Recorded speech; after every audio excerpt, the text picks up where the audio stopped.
Hey, what's up, guys? So, it's been a couple of weeks since I made a video on my walk today, so decided to turn the camera on and talk to you all. Stick with the routine and making weekly videos, right? So, I've been doing a lot of, I wouldn't say, well, yeah, I'll say listening to different podcasts. When I say different podcasts, it's very specific people that I listen to. Only people that have a lifestyle that I wouldn't mind having, that have been successful in their field for at least 10 years, that, earn multiple millions of dollars a year, that have a net worth of multiple millions of dollars, have the time freedom to do what it is that they desire to do. So only listen to those type of people. And then also reading books as well. So the book today is not really specifically the entire book, but there's a portion of it that I want to talk about. And this book is called The Millionaire Fastlane by I believe it's DJ DeMarco or MJ DeMarco. It might be DJ or MJ DeMarco. But the title for sure is The Millionaire Fastlane. And the whole, let's just say, to summarize the entire book, the summary of the book is essentially that a lot of us have the wrong information, basically, when it comes to finance. And essentially, if you don't make a lot more money in a short period of time, then you're pretty much going to be on the hamster wheel your entire life, right? And so he breaks down all these different paths that we are given, right? And we all are familiar with the most popular one, right? Which is, graduate high school, get a college degree. Now they might add on, get a master's, right? And then you'll be set for life type thing. Work 30, 40 years for a company, put all your money in a 401k or TSP or something the equivalent of that, right? And then when you're 65, 70, you can retire, right? I think that's the newer plan that a lot of people are given, right? And so we all, I think if you're paying attention, then most of us recognize that doesn't work. Yet, a lot of people still remain on that path. And a lot of people who, I would say, even break out of that, I've seen that they still think to send their kids to college. And there's nothing wrong with college. However, what I've found is that unless you're going for something specific, if you're going to be a doctor, lawyer, engineer, if you're not doing those, I guess you could say STEM degrees, then you're really just wasting your time. You're not going to make more money just because you have a degree, right? I've seen job postings where people are paying minimum wage and requiring a bachelor degree. And I'm just like, wow, that's insane, the audacity to request someone to have a bachelor's degree and then only want to pay them minimum wage. That's crazy. But it just shows you the, I don't want to say the influx, but it shows you how many people have a degree, essentially. That how widespread it is. It's no longer something that really separates you from the masses, right? So that's that. But anyways, getting back to the topic. Today I want to talk to you about what is real income in 2025, so many people for a long time, have said six figures, right? Six figures, blah, blah, blah. But six figures is a wide range. I mean, $100,000 and $900,000 are both six figures.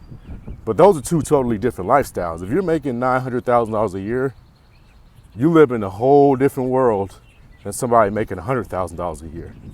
But they're both six figures, right? And so I would say at least since the early 2000s, 90s, people have been talking about making six figures, making six figures, making six figures, making six figures. And for most people, that literally meant $100,000. It didn't mean 900,000 for them. It meant $100,000.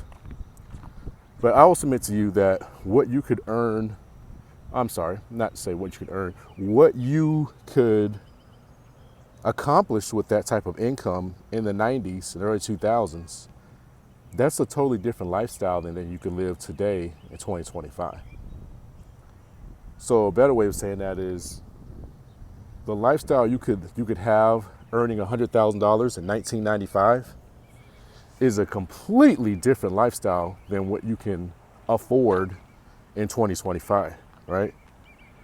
And so you can verify this, validate this, but essentially the equivalent of $100,000 of spending power in 1995 today would be close to about $300,000, depending on the calculator you use.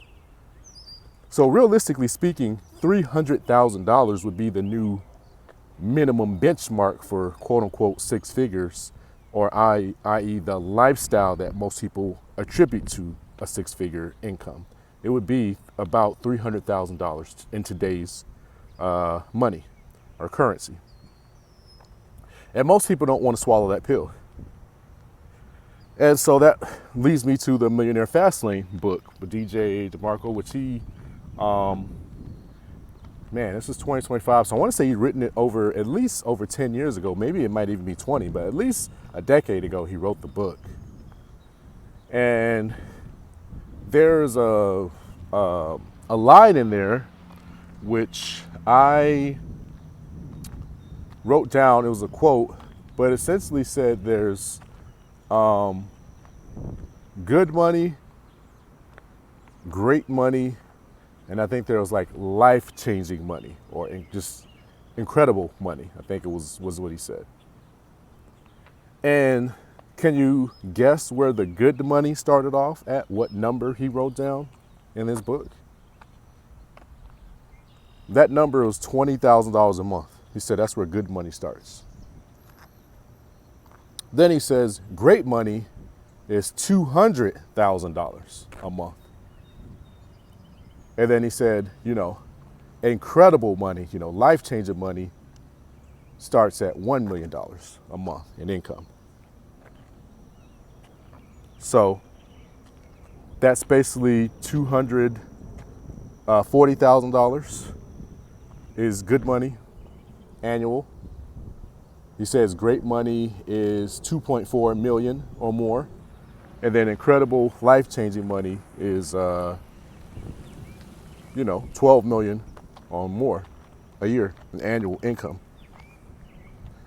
And so when you look at that, that's not what anybody's talking about when you scroll across social media, right? Everybody's either talking about making millions of dollars or, how they, were in their mom's basement last week and then they got some great idea and now 2 weeks later they're, they've made their first $50,000 check and they can teach you to do the same, et cetera, right?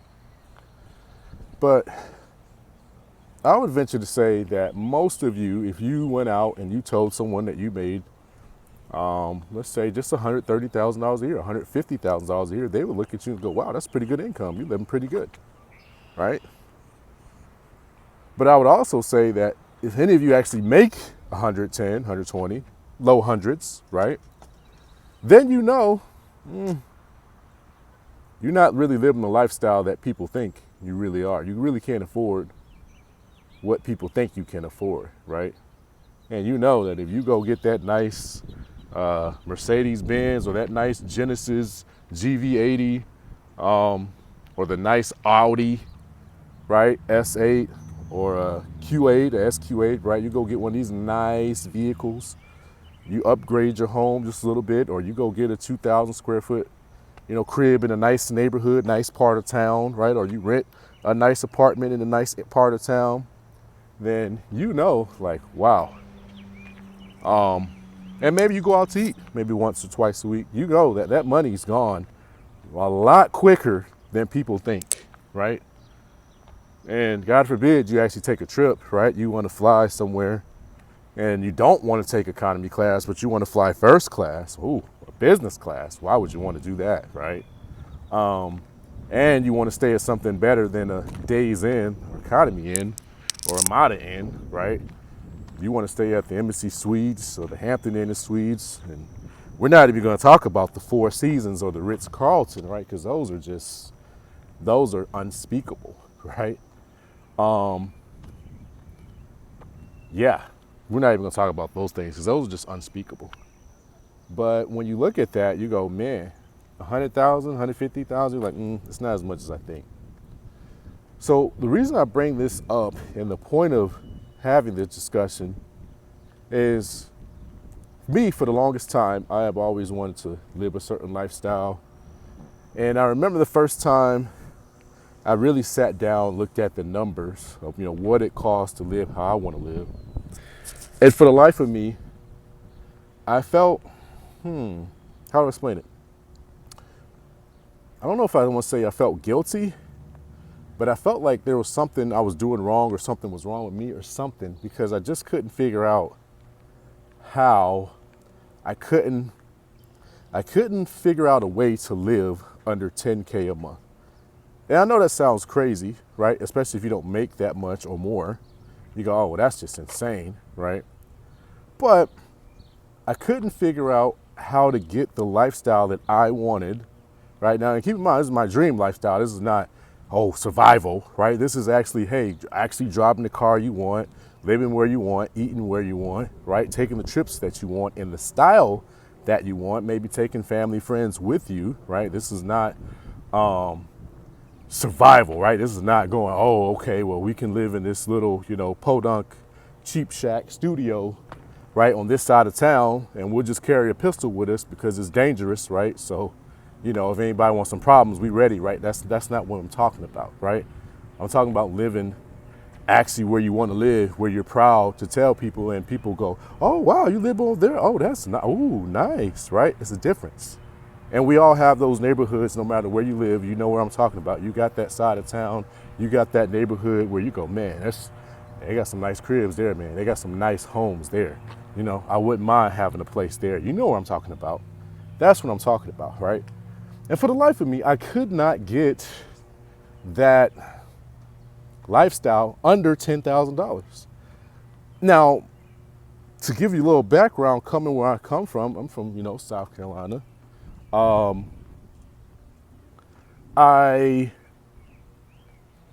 remember reading about people making $10,000 or hearing audios about people making $10,000 a month. And I remember being on active duty in the military and going, man, what is that like? I wonder what it's like to make 10 grand a month. And man, I don't even know how to spend that. Like, oh my gosh, man, making $10,000 a month. Ooh, wait. Right, I can remember having those thoughts as a grown man, right? Like, this is like 19, 20 years old, right? So this is not, as a child. This is me working in the military, right? Thinking that. And so now fast forward, here I am later in my adult years and thinking like, wow, man, I can't put this lifestyle that I want under 10 grand a month. But what has happened since then? Well, inflation's gone up, right? What you used to be able to get back then, you can't get now, right? It doesn't exist, right? Like at that time, I had a 2-bedroom, 2-bath apartment. I was paying $1,100 a month for a 1,200 square foot apartment. Very nice. It's like right next to the Virginia Beach Town Center, right? I mean, Cheesecake Factory right down the street from me. You know what I mean? Like Ruth Chris down the street from me, right? So very nice area. I was paying $1,100 a month. Nowadays, you can't even get hardly a studio for that, let alone a nice 2-bedroom. So, the prices have almost doubled on that. You know what I mean? So, inflation is caught up. So, 10K a month is not what it used to be. And I think a lot of us are afraid to say that because, people are very judgy. Or I guess you could say people love to judge when it's something that they don't think they can accomplish. Yeah, that is exactly what it is. People love to judge when there's something that they don't think they can accomplish. That's exactly what it is. Because you could turn the TV on, you could turn social media on, and it doesn't take you long to see people saying, "Oh, nobody can afford housing. Housing is unaffordable. Vehicles, nobody can afford new vehicles. Nobody can afford gas. Nobody can afford electric. Nobody can afford this. Nobody can afford that. Everything's unaffordable," right? It doesn't take long to see those type posts or see that, hey, I went to Chipotle. Now they want $20 for this little burrito. This burrito used to be $7, whatever. Oh, I went to Subway. Now they want $55 for a sandwich. And the sandwich used to be $5, right? It doesn't take long to see that. But the moment that you say, to live a good lifestyle, you need to be earning north of $200,000 a year. Oh, those same people come out to attack. Oh, well, I make $70,000 a year and I live fine. I do everything I want. Oh, I make $90,000 a year and, I got a wife and 2 kids and we live just fine. Blah, blah, blah, blah, blah, blah, blah, blah, blah, and dot, dot, dot, dot, dot, dot. And on it goes.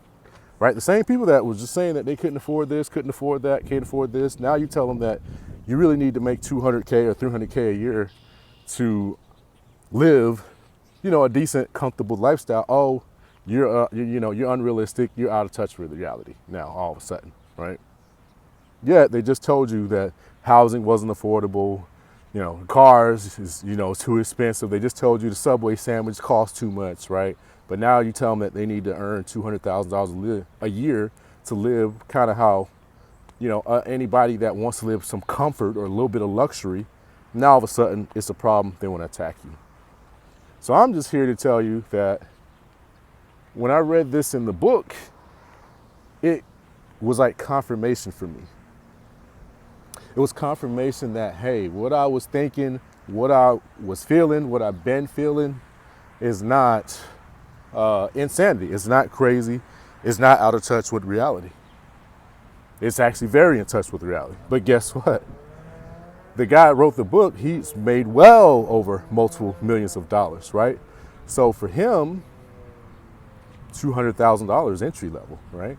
It's not that much money, but it's good money, right? That's where it starts. 240 is what he put down, right? So someone that is in touch with reality, he's like, yeah, that's good money. That's where it starts. You're not going to be free, but you can get dessert at dinner when you start earning that much. You can actually afford to stay where you want to stay when you're earning that much. You can actually afford to drive the car that you want to drive, right? So that for me was a huge eye-opener. I was like, man, so I'm not crazy. And here's what I want to share with you, because I've had this conversation with different people. And I'm here to tell you, some of my realizations from that, reading that in the book. I also heard it on different audio. So this was a guy by the name of Dale Wamsey, a big-time real estate investor. He's been doing it for 30-some years, worth well over 9 figures now, hundreds of millions of dollars.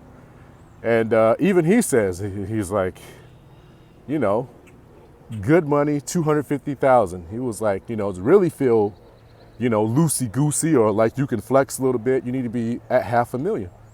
And he said that he read that in a book 30 years ago when he was trying to, come up and figure out things. So it's definitely more applicable today if 30 years ago they were writing that you need to be north of 500,000.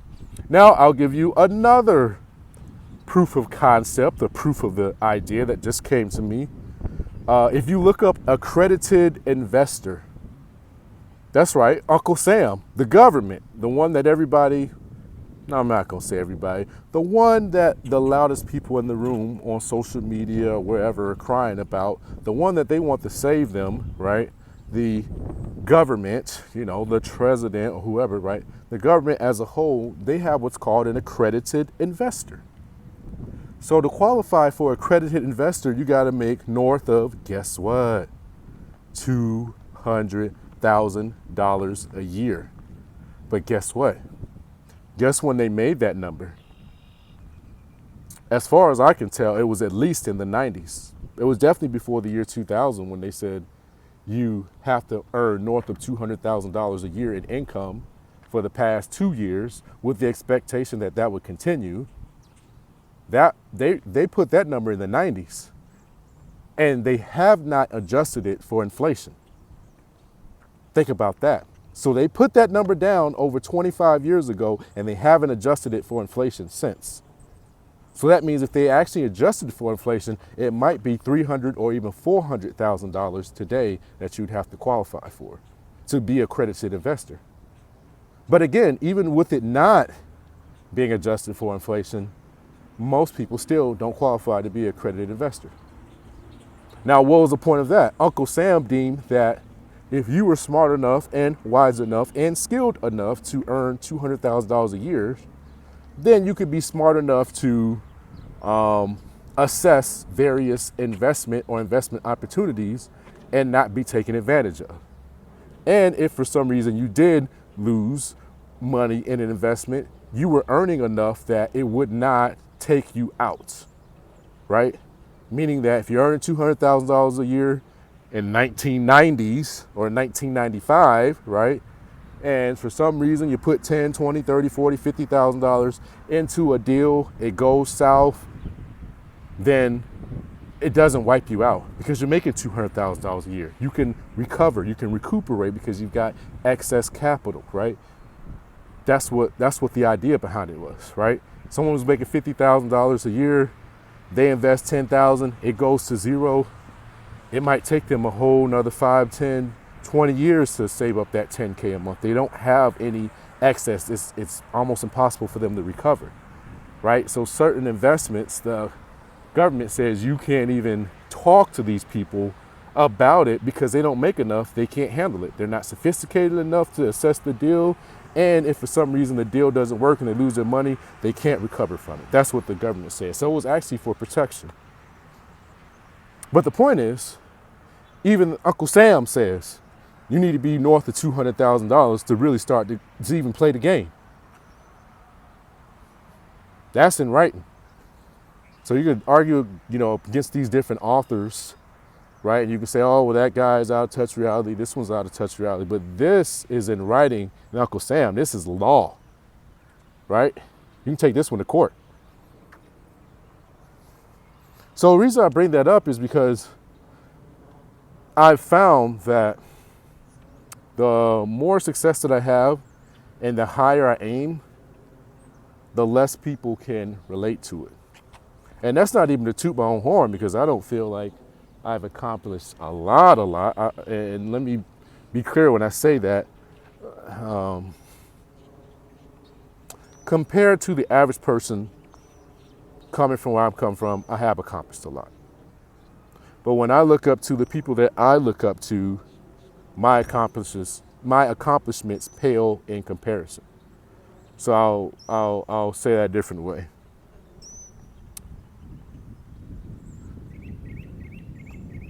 I have not made over $1 million a year in income as of yet. The people that I look up to are people that have made well over $1 million a year in income. And in some cases, they've made that per month. And in a lot of cases, they have done that for multiple years. So they've been doing it for 5, 6, 7 years. They've been making millions of dollars a year, right? So they're well past, where I'm at. And in one particular case that I'm thinking about, this gentleman, I think, is only like a year or 2 years older than me, if that, right? So he's multi-millionaire.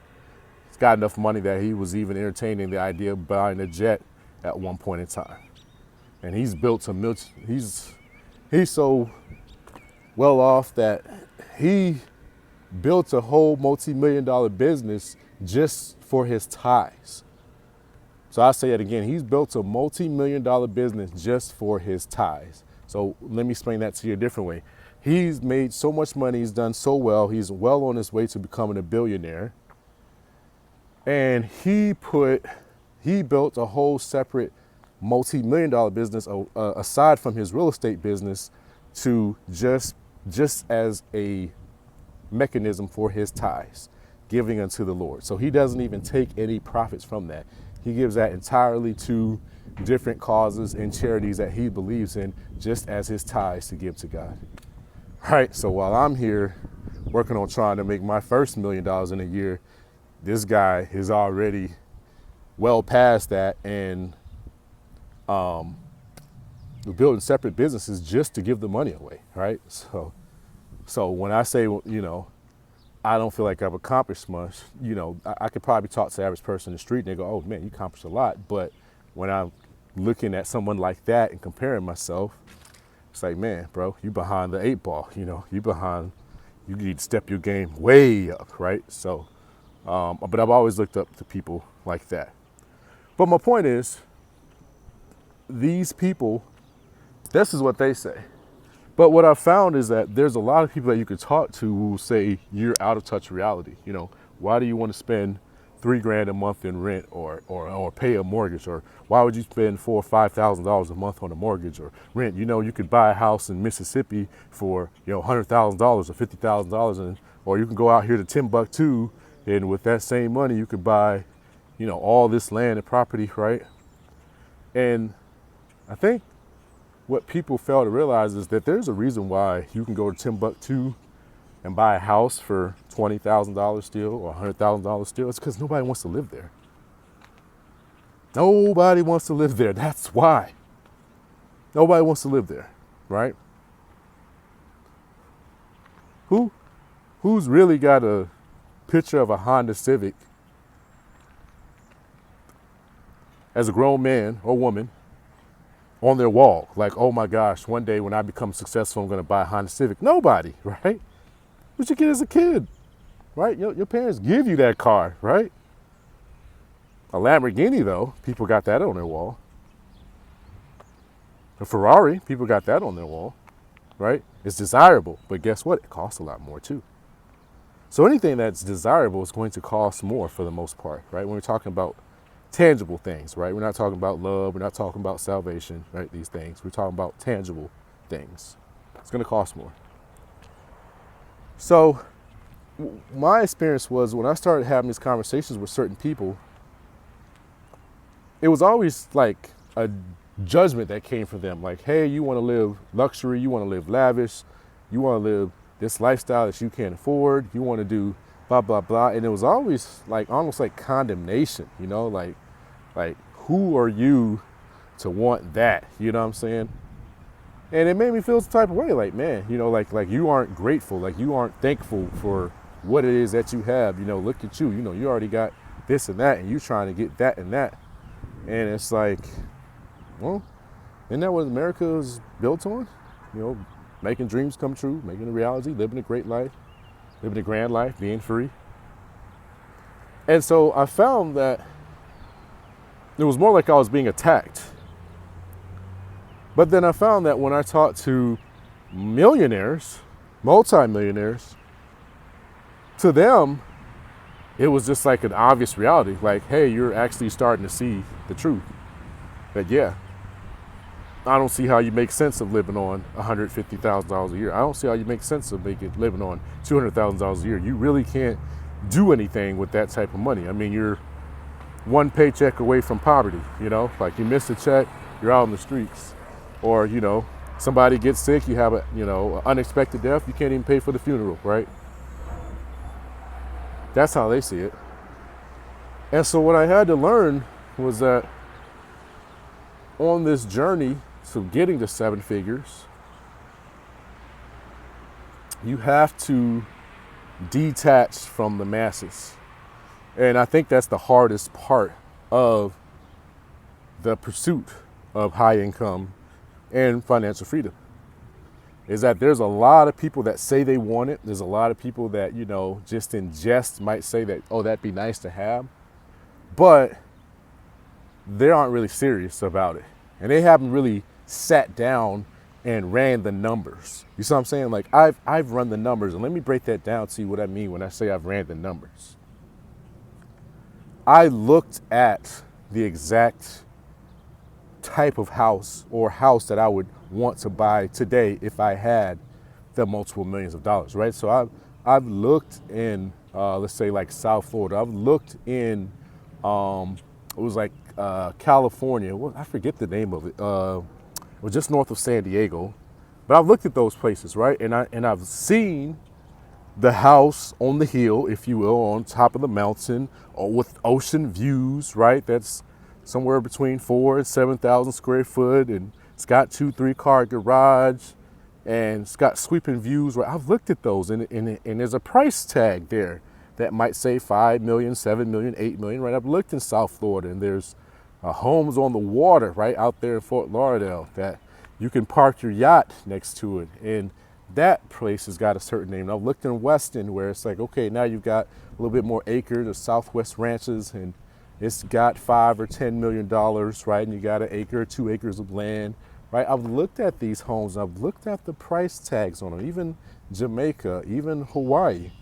And for the most part, all of them are north of $1 million. And so I wrote down a number, okay? If you pay cash, obviously, we already know what that is. But, you know, if there's a mortgage to it, well, anything north of 4 million means you got to put $1 million down. Think about that. Never thought about that, right? You got to put $1 million down to buy the house if it's north of $4 million. Imagine that, right? So you need to have a liquid $1 million to put down towards your mortgage, and you still got to have money to pay the mortgage and to furnish the house and to do whatever else that you want to do. And that's at 4 million. I mean, guys, they got houses out here for 40, 50, 60, 100 million. Don't kid yourself, right? $10 million homes. In some markets, it's normal, right? So I looked at that, right? And even if you want to go down, you go, okay, that's too big for me to think about right now. I'm just trying to get a nice apartment or rent a nice house or something.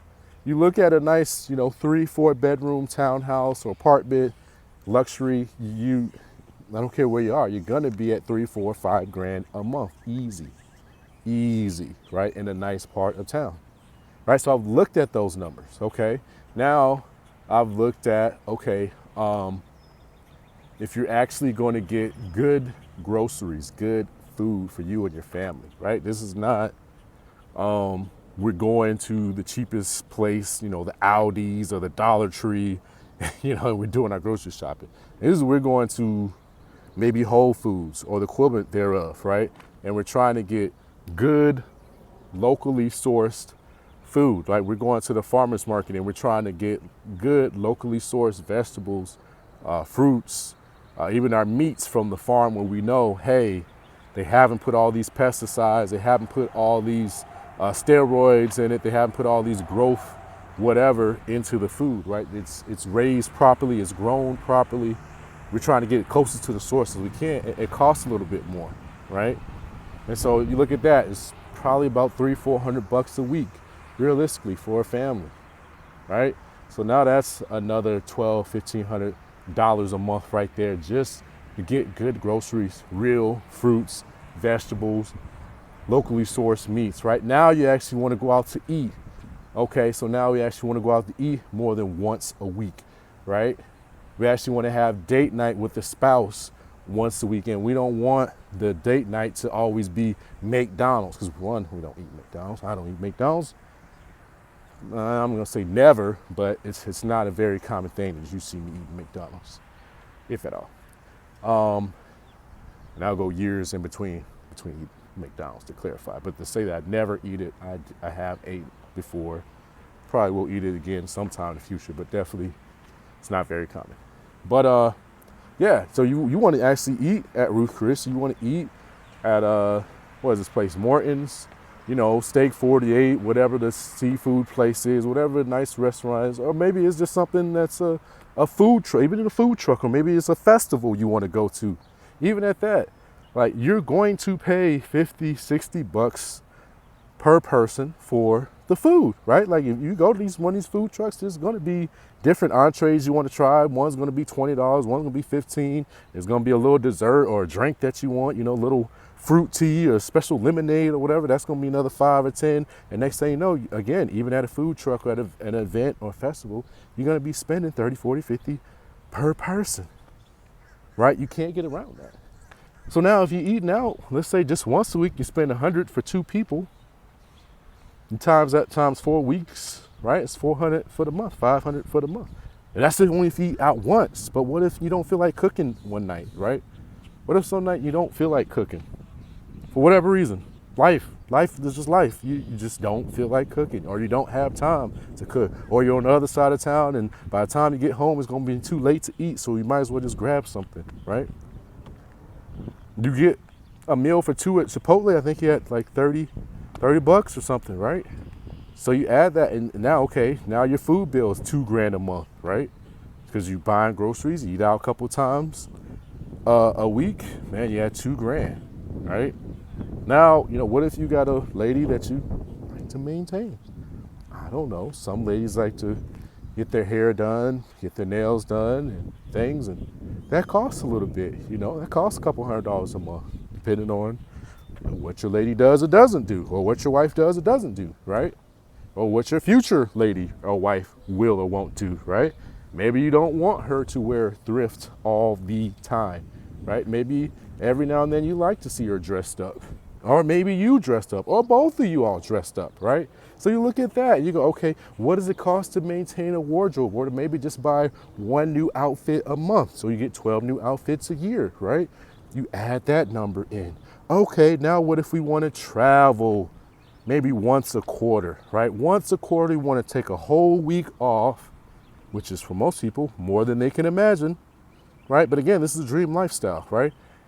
Once a quarter, you want to take at least 7 to 10 days and leave your hometown, leave your city where you live, and go stay in a hotel, go stay in an Airbnb, and rent a car and do something, right?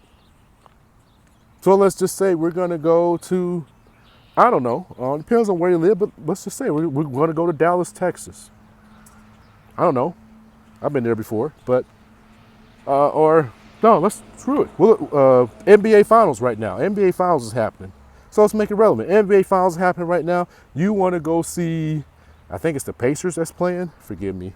I like sports, but ever since Kobe left, man, it ain't the same. I mean, I like Steph Curry. No disrespect to him. Steph is a dog, but the game ain't what it used to be, like when Kobe and MJ was there. Now with Steph is in a class by himself, but because of what Steph is and what he did, now nobody else has that killer instinct anymore to attack the rim like they used to. Everybody just wants to sit back at half court and take shots, right? Which Steph Curry perfected it. Kudos to him for influencing the whole generation, but again, it ain't the same. But anyways, let's say you want to go watch the NBA Finals, right? Then you want to watch a couple of games in Indiana, or maybe just one game in Indiana. So you're going to go to, let's say, Indianapolis, Indiana. Then you're going to catch a flight, right? So you got 2 people, most likely, you, your lady, right? Girlfriend, or whatever, wife. We're not even going to say you got a family just yet, but hey, just you and the spouse wants to go there, or maybe your homeboy, homegirl, whatever it is, right? Tickets for 2, it's going to be $1,000 with round trip, and that's just, we're saying $500 with economy class, right? You're going to spend at least $100 a night for a hotel for a decent one, most likely $150 to $200, but we'll just say for rounding purposes, $100 a night, right? So 7 nights, that's $700. Now you at what? $1,000 for the tickets, you had $700 for the hotel. You haven't even put a piece of food in your mouth, so now you're at $2,000. And that's if you buy cheeseburgers at McDonald's every day. We know you're not going to do that. Plus, you got to pay for probably $300, $400, $500, probably more than that. But we'll say $500 per person for a ticket. So that's another $1,000, right? So easily, without even me using a calculator, I just ran up a $3,000 bill, if not more, just for 7 days in Indianapolis, to watch the NBA Finals. And we didn't fly first class, right? We didn't stay at the Four Seasons, right? So what am I? Okay, there we go. You can't see my hand. We didn't fly first class. We didn't stay at the Four Seasons, and we didn't get courtside seats whatsoever, right? Which people do, by the way. But we just got the nosebleed seats. We flew economy class, and we stayed at whatever you think you can get for $100 a night. We didn't stay at the top end hotel or next to the top end hotel either, right? And we already spent $3,000. And we remember, and we got, $2 cheeseburgers at McDonald's for the food, right? We didn't actually dine in at a nice restaurant or establishment or whatever, right? So you see, like, if you're gonna do that, now that's what we'll say, that's $3,000, right? Or maybe make it 4, because you're gonna do stuff while you're there, right? So we'll say $4,000, right? Now we said, once a quarter, you want to take that week, so you spread out. We'll say another $1,300 per month, right? To be able to take a 1-week vacation once a quarter, right? And then let's say, on the 3-day, once a month, you just want to take a trip on a 3-day weekend. Nothing crazy, but you just want to drive out of town or the next town over, get your room, relax, enjoy, go catch a movie, just experience something different, right? Try a new restaurant, whatever, right?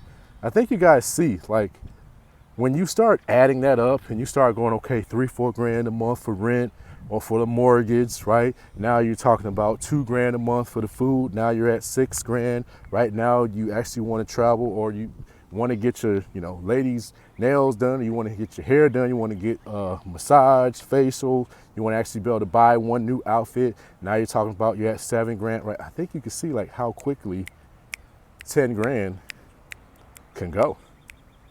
And oh, by the way, I don't consider it a cost as an investment, but if you're going to be earning north of $200,000-$300,000 a year, you're usually going to have a coach, right? And that's something a lot of people don't account for. You're going to have a coach if you want to get there quicker, right? And you're not trying to bootstrap yourself to build the next Amazon, the next Google or Facebook. You're going to need a coach. So now your coach is going to be most likely what, $1,000 a month, maybe $2,000 a month or whatever, and they're worth their weight in gold. Don't kid yourself. I know my coach. I've had coaching. That's how I made my first 6 figures. I definitely wouldn't have made it without a coach. So, and you're talking, let's say at that time it was $12,000 a year. $12,000 a year to have someone teach you how to make $200,000-$300,000 a year. That's an easy trade-off any day of the week, right? So you definitely need a coach. So now you got a coach, right? And then that reminds me of the other part that I kind of forget usually when I have these conversations, but now you're going to attend business events too, right? So not only are you, doing your personal travel, right, between you and your lady or whatever, your friends, now you are, let's say, attending a business event once a quarter, or maybe let's say even just twice a year, right? Another big time entrepreneur I look up to, I will share this guy's name. His name is Patrick Bet David. If you don't know who he is, look him up on YouTube, look up Valuetainment, and you'll see the guy is worth north of $200 million. First generation immigrant at that. Imagine that. So one of the things he said was every quarter for, I think, almost a decade, he went and attended a conference or an event where there were people that was related to something business, right? So whether it was marketing, whether it was, thinking big, whether it was, mastering a new way to sell insurance or whatever it was, but he was always attending events every single quarter, right? He attributed that to one of the reasons why he was able to accomplish the amount of success that he was with his business, because he was always constantly exposing himself to big thinkers, big ideas, and people that were trying to, level, I wouldn't even say level up, people that were trying to jump levels in life, right? Because there's one thing to try to level up and be like, all right, this is good enough. There's another thing to say, you know what? No, the sky's not the limit, because there's footsteps on the moon. So forget this whole sky's the limit, right? And landing among the stars. Like, no. Let's go ahead and aim for the moon, and maybe even beyond, right? Because Elon Musk is trying to get to Mars, right? So somebody out there is thinking about Mars, right? And he's got at least the financial capital to do it, right? We don't know how, but he's definitely got the financial resources to make it happen, at least, right? And he's built that up. So you be around that constantly, it's going to change your life, right? You can't be around the Elon Musk of the world 3-4 times a year, right? Spending 3-4 days with them, elbow to elbow, taking notes, listening to different speakers, asking questions, exchanging ideas, exchanging numbers, having lunch, having dinner, having breakfast together, and keeping in touch and saying, hey man, see you at the next one or see you in 6 months. Hey, remember you can't be around that continuously and not change and not grow tremendously, right? So that's another reason that he attributes to that, right? So that's also why I say, hey, that you got to add that into your quote unquote expenses, right? Because you gotta attend the events. You gotta I wouldn't say ingrain yourself. You gotta immerse yourself into what it is that you're becoming and what it is that you're building. So when you add all that up, I think you can see like it's just no way to get it under 10K comfortably. And oh, by the way, I forgot about the cars. I just thought about it. So now if you add the cars in, you want a nice Mercedes Benz, you want a nice Genesis, you want a nice Audi, you want a nice BMW, right? It's gonna be at least $1,000 a month, man. You want an 80, 100K car, new or even a couple-year-old pre-owned. It's gonna be about $1,000 a month, $1,500 a month. You know, you throw some insurance on there, gas, driving around. Right, you're gonna be right at about $1,500, $2,000 a month. You fill up once a week, you know, big old 15. Well, actually, I won't say 15. We'll say big old 17, 20-gallon tank. Putting premium in that bad boy. We'll say it's $100 a week, easy. You driving back and forth to work, or you driving back and forth to your business. You driving back and forth to see clients, right? Easy, $100 a week, easy. Right? So, I mean, it's just no way. It's no way. And me, I am still learning and growing with this channel, right? So this channel obviously isn't set in stone and foundation, right? But I'm still developing my audience, still developing, I don't want to say developing, but still growing my subscribership, still narrowing in the message to who I want the audience to be, who I'm really looking to serve. And it hit me the other day, like, I'm no longer here to try to help the masses. I used to think like, hey man, everybody needs to know this information. Everybody could do better. No, I don't have that. I don't have that belief anymore. I believe a lot more people have the capability or the potential. But then I heard this quote that says there's nothing more common than a working or average class man with lots of potential. Potential is everywhere.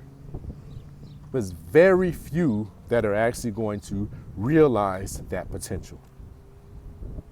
And so that was like, wow, you know, like growing up, you know, people worship potential. Oh, this kid's smart. He's got a lot of potential. Oh, this athlete's great. He's got a lot of potential. But that's common. Everybody's got potential. Everybody's got something. We all got God-given gifts. It's normal. Some is more obvious than others, right? LeBron James, his gifts were a little more obvious at a younger age than others. But everybody's got, quote unquote, LeBron James type gifts. No, you may not be able to jump through the gym, but maybe you can write, maybe you can sing, maybe you can dance, maybe you can articulate yourself. Maybe you've got some ideas for a business that no one else has but you, right? And so that's why they say the graveyard is the richest, wealthiest place, because it has all these unrealized ideas that people never put into action or were too afraid to try and go for whatever reason. Right? So they took their dreams, they took their goals, they took their ideas with them to the grave, right? For every Amazon or every Google or every Facebook that was built, or every Tesla or whatever other great company there is out there, there's probably another 100 or so that idea that would have affected all of us. It just was never realized because the person it was given to, they were too afraid to try. They were too afraid to go for it, right? So I no longer think that it's all about, everyone having potential, everybody can do this. No. this is about this is about the few. This is about the few of you that can actually see and feel and realize that, you know what, I gotta do something different. You know, I'm doing good by quote unquote normal or average society's standards. You know, I'm in the military or I got a civilian job and I'm making, 110, 150,000, maybe 175 a year. And, I'm doing okay. I'm doing all right. I'm paying my bills. I am. But I can't seem to get free. Right? Like, man, I want to go on vacation for 2 weeks. I got to talk to my manager. I got to talk to my boss. I don't have the PTO. I got an unexpected death is a big problem for me to, take that time off, right? If I want to fly somebody up or if I want to meet somebody somewhere around the globe and spend a week, 2 weeks with them, I don't have the money, the financial resources to do that, right? If I just want to take my whole family out to eat and pay for all 5, 10 people and not worry about the bill, then I got to sit down for 2, 3 months because, that's how long it's going to take me to recover. Or if I take a vacation, then it's going to take me 2, 3 months to recover from the money I spent from that vacation, right? And so you get it. You're like, man, I did everything I was told to do. I did it. I got my degree, or I joined the military, I joined this company and I worked my way up to a good position, high paying position that people desire and want and ask me about all the time. But realistically, when I go home and I look at my account and I'm alone by myself and it's quiet, I'm like, man, it's got to be more. I don't know what it is, but it's got to be more. Like, this can't be it, right? That's who this channel's for. When you think to yourself and you're like, man, this can't be it, but you're afraid to say it because, again, you're doing well by normal society standards, and that's all you know. You are the highest income earner around your peer group, right? All your friends, family, everybody else is more or less bums, and I don't mean that in its entirety, meaning like they got no value, but meaning when it comes to financial wherewithal, they are bums, right? They're not earning 6 figures. They don't have any money saved up. Their credit's horrible. They hardly can, pay the rent. You don't want to live where they live. You don't want to drive the car that they drive or don't have, right? You don't want to wear the clothes that they got, right? Like you don't want to trade places with them when it comes to finances whatsoever, right? Might be good people, might be loving folks, but they broke, they struggle. And so you are the breadwinner. You are the top dog right now in their eyes. You made it. But you know, and I know, that you feel the strain. And you know that as soon as you take care of yourself, any family, any friends that want money or want to help or borrow money or want you to, help them out this and you glad to, you're like, man, I'm tight. I don't really have any room to wiggle. And I'm here to tell you, you're right at the tipping point of a huge breakthrough if you will decide that, you know what, I got to earn $1 million, or I got to earn $500,000, or I got to figure out how to get to 600,000. This is who this channel's for. And it's to help you realize that the job, corporate America, military, and to some degree self-employment at its lowest level, it's not the answer. You have to figure out how to earn $500,000 a year or more if you actually want to get the freedom. Or you have to save and learn how to invest in real estate or how to buy a business that operates without you. And you got to play the long game where for 5, 10 years, you keep buying a business or you keep buying a real estate, keep buying a property until eventually it replaces your income. And then you can go, be free and keep building from there, right? But there's more that you have to do. You can't just keep doing the same thing over and over again just because you're making 150 a year and thinking that you're okay. But if you made it this far in this channel, it's only because you've been thinking what it is that I'm saying. And I'm the first person, or maybe I'm just, one of a couple more confirmations to make you say, wow. He's speaking exactly what I've been feeling. He's speaking exactly what I've been seeing. But I don't know anybody around me that I could share this with. I feel so alone. And that's called the lone wolf syndrome. And I'm here to tell you from my own experience, the $100,000 to $500,000 income range, the annual income, is the most, I'm going to say, is the hardest working and loneliest good income, and I'm going to say good, right? Good income there is. And the reason for that is, again, you make 100, over 100, so you're a six-figure earner.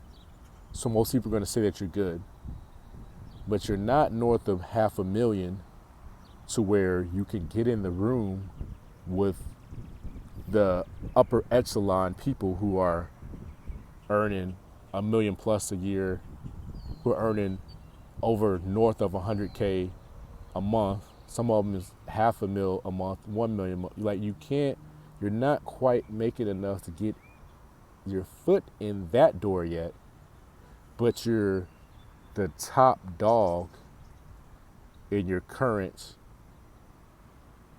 situation, right? So that's why it's called lone wolf syndrome. And so I'm here to tell you, like, there is rooms, and I'm working on it. So I'm not talking to you from like I've already arrived. I'm telling you, like, I'm on a journey with you. But there are rooms. I'm here to tell you where once you get north of that 500,000, then you get to rub elbows with multi millionaires who are willing to help, who are willing to open up their books and share their ideas, right? And the reason why is because you've shown that you have, for one, a high income earning skill, but two, that you're serious. Because once you get north of 500,000, like, you're not going to get that by accident, especially if you're not, right, some athlete or entertainer, right? You're just a quote unquote common person. You're not going to get north of that on accident, right? You have to intentionally put in the work to get there, and it's respected, right? And not only is it respected, but then to recognize that you want to grow beyond that and to do more, right? Rather than just go off and party, right? And get a yacht or get you a little lake boat and rent it for a day or two. And you know what people do on those things, right? You're not trying to do that, or maybe you do it, but you're also still trying to get in the room to figure out, okay, how do I get to the next level? That is respected and appreciated by people that are well above where you are, You got a $500,000 car in their crib paid for cash, right? And so I'm just here to tell you that to live the big life, you gotta aim for more. You gotta set your goals higher. And I think it's also important because if you set out to earn $500,000, let's say, a year in income, you're gonna come up with different answers than if you're trying to earn $150,000 a year in income. And you're also gonna come up with different answers if you're trying to earn $5 million a year in income. And there's answers for all of them, but if you are asking the questions, you're gonna get different answers depending on what you're aiming for, right? But also, if you want a certain lifestyle, then you've got to come to grips with reality that it costs a lot more than what most people really want to accept, right? Because we want to be liked by everybody. We don't want to be judged. But the reality is the lifestyle that social media portrays, where you taking trips all the time. You got the, luxury house. You got the, luxury cars. You got a Lamborghini or Porsche sitting in the, in the garage, right? Maybe both. You got a Bentley on the side, right? Your lady, your wife's got $2,000 handbags, right? She's got Louis Vuitton bags. She's got Hermes bags, right? She's got Chanel bags, right? You got Rolex watches on. You got AP watches on. You got Richard Mille or Richard Mille watches, right? $100,000 watches, right? All of that. You can't do that on 150K a year. I don't care what you say. It's just not possible. The watch alone is 100,000. The AP, the Richard Mille, right? You're not doing that on $100,000. You're fooling yourself. So it's like you might as well come to reality that if that's the lifestyle you want. And I'm not saying that that's the goal, but if you want, nice house, nice cars, you want to be able to take trips on your own, you want to be able to fly with family or go places with family and bring them with you or whatever, you're going to need more than 200 in any major city in America, right? And realistically, I would say you might as well aim for 3 or 4 because with inflation, by the time you get there, a year, 2 years, it doesn't take that long, right? But a year, 2 years is going to take a year or so, 2 years, right? For you to get there and get your skills up to be able to do that. And then inflation is only going to make things more expensive, right? So I'm just here to say that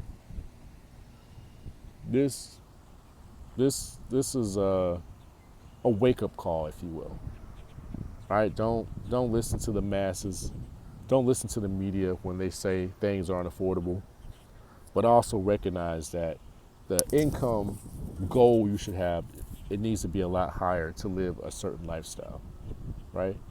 And also to recognize that as you aim for that, if you're not already there, you're going to have to, I'm not going to say eliminate certain people, but you're going to have to learn to limit your conversation with certain people until you get that type of income and it's regular and normal for you and you don't have any type of emotional feeling about it, meaning like you don't have any regret, you don't have any sorrow, or you don't have any, well, everybody don't have the opportunity that I have, I did what, like, until you can get over that, you might have to distance yourself from certain people for a while, because if not, you'll just ruin it and you'll come right back down because you'll feel guilty for making it.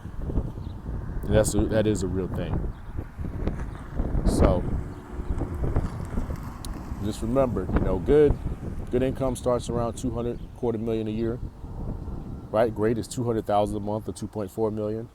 Just incredible, life-changing starts at 12 million a year. And keep in mind, guys, I just saw an article the other day that said Amazon Web Services earned $29 billion last quarter. Now, for some of you, you don't think that's a big deal, or maybe you think, okay, yeah, well, Amazon's this huge company. But I did the math on that. You know how much revenue they produce an hour, Amazon Web Services? $14 million an hour. So you and I, sitting up here, I'm not saying we're arguing, right? But, hypothetically, we're going back and forth, arguing, discussing, racking our brains around, okay, you got to earn $300,000 a year to live. You really need $500,000 to start to feel free. You got to earn $1 million to start to really be able to invest, and et cetera, et cetera.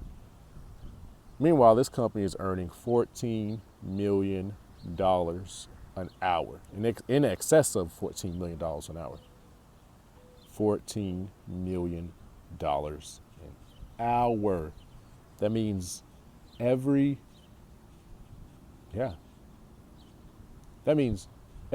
10 minutes, over $2 million are made every 10 minutes. Now, why did I bring that up? Because this was started by a man who started in our lifetime. If you are over 30 years old, this was done in your lifetime. This man is exactly who I'm talking to, Jeff Bezos. He was a six-figure earner in a company doing well for himself by normal society standards. And he had an idea because, well, I'm pretty sure, just like what I was sharing with you previously, that this ain't it. I'm doing all right, but there's got to be more. And by the time he accepted that idea that, hey, I want to earn more money, then he had a business idea, right? Sell some books online. He saw an opportunity, right? And he debated it. He talked to his boss about it, right? He tells you, you can look up the story online. And he says, hey, man, I talked to my boss about it, told him my idea, told him what I thought. And his boss told him, he said, yeah, that's great for somebody that already doesn't have a well-paying job. That's a great idea. But you're making low six figures, right? You're making 100, 200K a year, right? What the hell you want to leave that for to go make whatever, right? Like, there's no guarantee, right? There's no safety over there, right? It's a risk. You could fail. Now you got to come crawling back, and you may not be able to get your high-paying job back. You might have to start off at a lower level and work your way back up, if you can even work your way back up, right? Why would you do that? But Jeff Bezos took a risk on himself. He said, well, this industry ain't going nowhere. I've eventually always come back and find another 100, 150K a year job, a 200K a year salary, whatever. I can find that again, right? It's everywhere. And now, I don't know how long AWS has been around, but I'll say Amazon started early 1990, so it's been almost 30 years now, close to almost 30 years. $14 million an hour, $2 million every 10 minutes made in revenue. Now, obviously, we don't know what his net profit is, but suffices to say the man has a $500 million yacht. I think he's doing all right.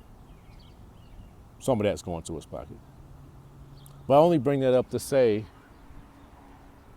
he started where my target audience, where you are. He was making 100, 200K a year. He was doing good by normal society standards, and he realized, I gotta do more. And I'm not telling you, please hear me, I'm not telling you you need to go out and build the next Amazon. That's not what I'm saying.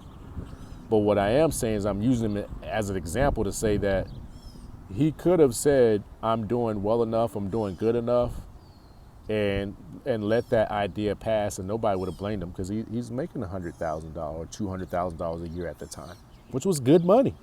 And that's what I'm trying to relate to you all. You're making, quote unquote, good money at 150, 200K a year. You're making, good money. But if you really want to live that lifestyle, you really want to be free, you got to make way more. And the sooner you accept that, and the sooner you go, I'm not going to discuss this with small-minded people. And when I say small-minded people, I mean people that financially are not in a good place, and they're not working to get to a good place, and they're not ambitious like you, the better off you'll be. And the more you focus on, how do I earn $500,000 a year? How do I earn $1 million a year? How can I build something that would eventually produce $1 million a month in income for me, in revenue for me? Like, what do I need to do? What could I build? What could I create? What is already a path that's laid out that I could just follow and duplicate and replicate, right? And you go, man, is it sales? Maybe it's opening multiple franchises. Maybe is it creating my own franchise? Maybe buying franchises. Is buying, a bunch of laundromats or car washes all around and grouping them up and systematizing them and selling it to a big company on Wall Street? Like, what is it? Like, is it owning 1,000 units of real estate that's producing, 200, 300, 500 cash flow income per door, right? Like, what What does it look like, or what could I potentially pursue? That's what I'm telling you, got to get to. And I'm here to tell you it can happen a lot faster than you think once you clear out all your mental hurdles that stop you from taking the action you need to take to create that life. Because I've been there and I've done it.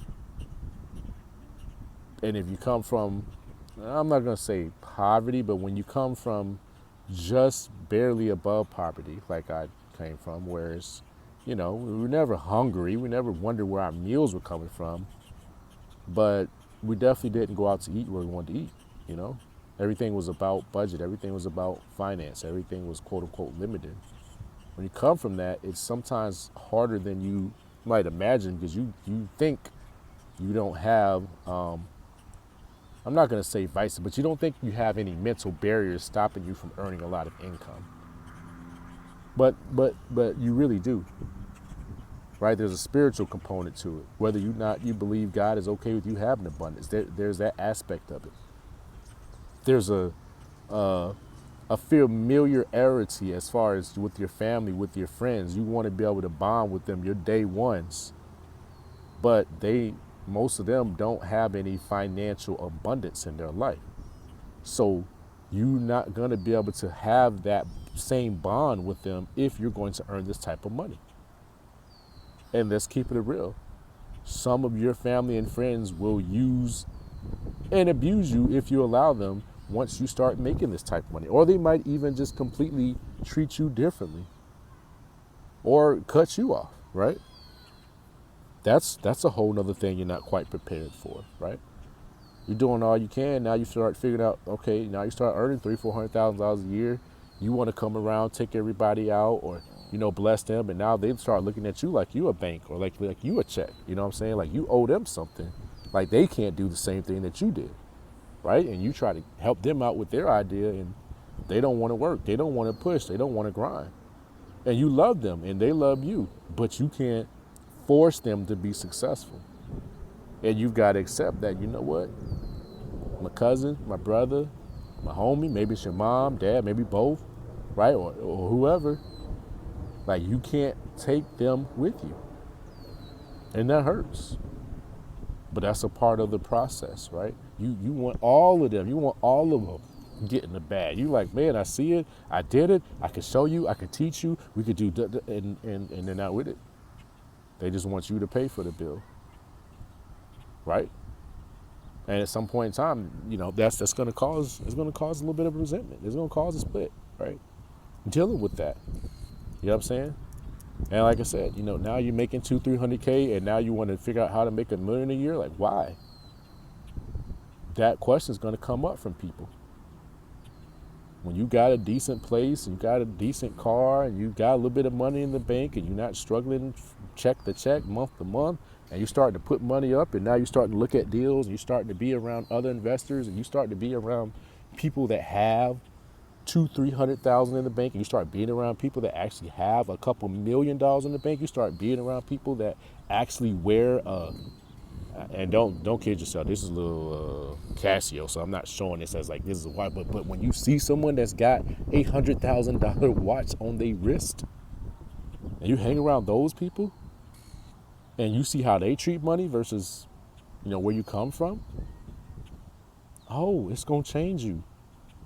You gonna have to deal with those emotions, right?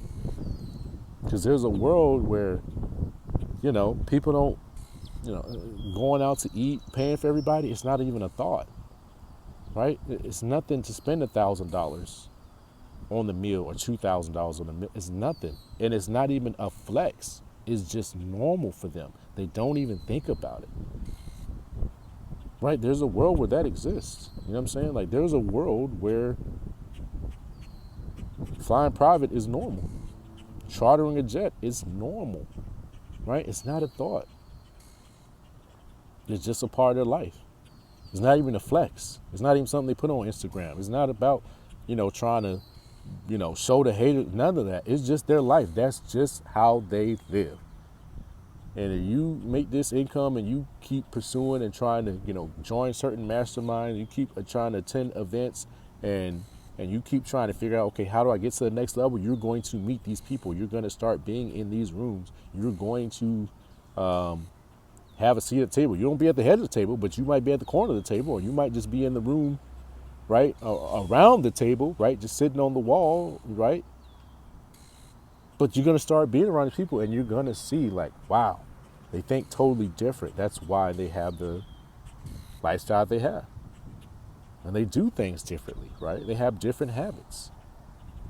And then you trying to come back around the people that you've been around your whole life and that you used to, and that's all you know. I'm telling you, it's going to be a division.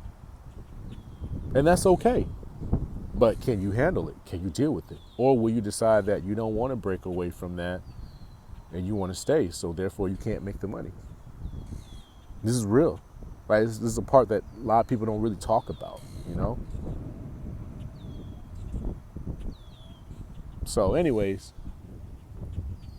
this video, hopefully it opens your eyes to see, you know, what you really need to live, and to be able to breathe, if you will, in today's society, but also to help you understand, like, you know, you're not alone in thinking that, or you're not wrong to feel what you're feeling if you've been looking at that. And if you haven't, then, you know, I gave you the example, you know, really look at the numbers for you, not based on me, but for you, for your lifestyle, what you want to do, right? And don't make money the limiting factor. You know, when you do your dream, when you do your ideal life,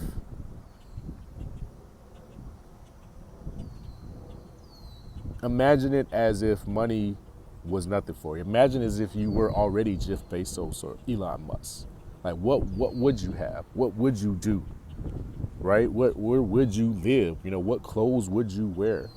Right? Where would your wife or husband do? Or where would you all go? You know, what would your kids be doing? Right? Would they be in private school? Would they be homeschooled?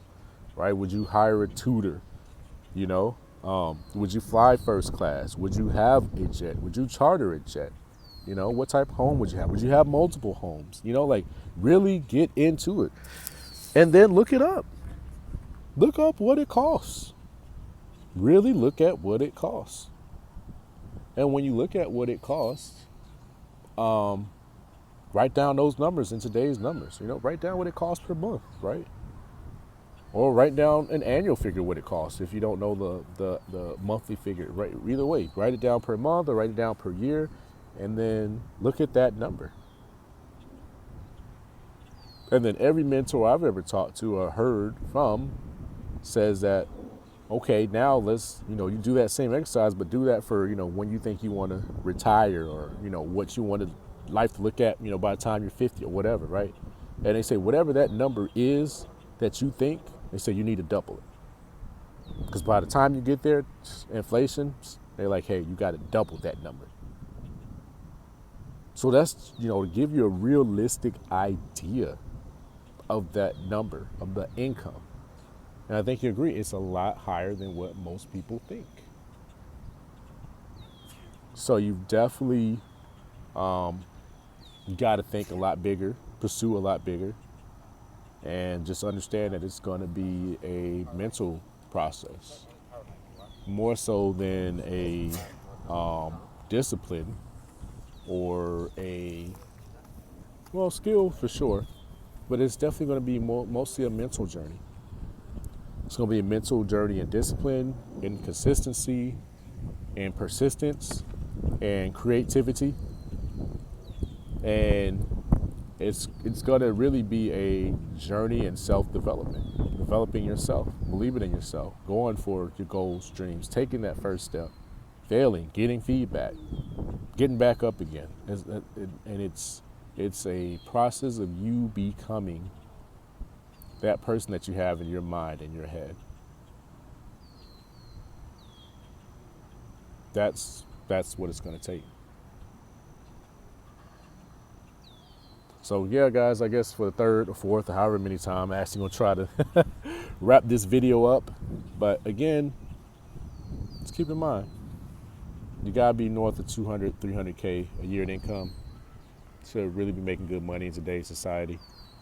If you're not there, then, you know, you feel it. But you're not doing anything wrong. It's just reality. And I'm here to just, give you that reality check. Right? So, guys, until next week, appreciate it if you would like the video, subscribe, if you find value in it, please share. If you got a different perspective or you got questions, please comment. I definitely will address that. And to those of you that are my subscribers, I appreciate every single one of y'all. I just seen that we got a new one, so now I've got 17 subscribers. And I appreciate every single one of y'all. So let's get rich, i.e. wealthy. Let's get to financial freedom together, So as they used to say in network marketing, I don't know if they say it now, but that way I can see you on the beaches of the world, right? That's what they used to say. So till next week, you guys take care.